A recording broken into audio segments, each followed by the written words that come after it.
work together very well. I'd like to talk to you tonight about a great lady. And she was just that, a very great lady, and a celebrity, which is something else, of course.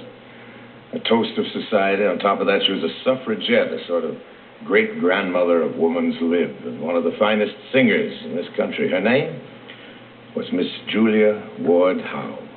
Here she is in the happy autumn of her brilliant life. Now, Miss Julia was born before photography was invented, and though there were cameras by the time Miss Julia had grown up to be beautiful, and she was, very beautiful. If there is a photo made of her back in her youthful days as a breaker of hearts, I haven't been able to find it. Never mind. After all this time, we still remember her with so much affection because of some words she wrote for a song. I don't think there's any argument that it's the greatest song ever to come out of America, and hers are the greatest lyrics. The music started well ahead of the words. It started in church and then moved out into the battlefield. It began as a hymn and grew to be the most heart-quickening marching song in all history. It's quite a story. Before the Civil War, there was an old man named Brown who tried to start a civil war all on his own. An angry old man who reckoned it wasn't enough just to say that slavery was wrong. Something had to be done about it. Slaves had to be set free. So he and his sons and a few other people picked up their guns and tried to do just that. It didn't work, of course. Nobody was freed. Old Mr. Brown was caught and tried for treason and hanged. He was either a martyred hero or a bloodthirsty villain, depending on your viewpoint. It's an argument that's still going on. You can dispose of me, he said, standing on the scaffold. You can dispose of me very easily.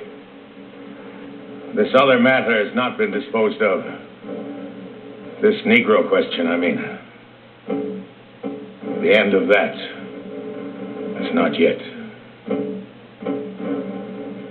Well, they buried him. Not so long afterwards, that crazy private battle of his broke out so publicly that it all but broke our nation in two, very nearly destroyed us. And early on in that terrible Civil War of ours, a few soldiers picked up that half-forgotten hymn tune and improvised some words, and pretty soon an army was marching to it. Maybe what old Brown had done in life was unlawful, but the spirit moving him was freedom. A spirit in our land we like to think can never die. And that's the sense of what the soldiers were singing. John Brown's body lies a-moldering in the grave, but his soul goes marching on. Carried the whole Union Army into battle. Well, Miss Howe was the lady who made it the battle hymn of the Republic. The whole Republic. A nation, as Miss Howe's great admirer, Mr. Lincoln, so greatly put it. Dedicated to the proposition that all men are created equal. Her song was for all of us to sing, and all of us to live by her. She'd had a sleepless night. This happened in Washington, the old Willard Hotel, and somehow just before dawn, those words all came to her all at once, as though some other hand had written them and passed them on to her. So Miss Julia Howe got up out of her hotel bed and found, as she said later, an old stub of a pen, and as daybreak lightened over a sleeping city, sat down at the window and got it all written out before the sun had reached the paper. Those words of hers still help to bind and hold us. A song not for half a nation to march to, but for a whole people to stand up and sing together. Mine eyes have seen the glory of the coming of the Lord. He is trampling out the vintage where the grapes of wrath are stored.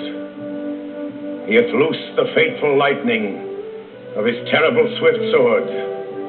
His truth is marching on. In the beauty of the lilies, Christ was born across the sea, with a glory in his bosom that transfigures you and me.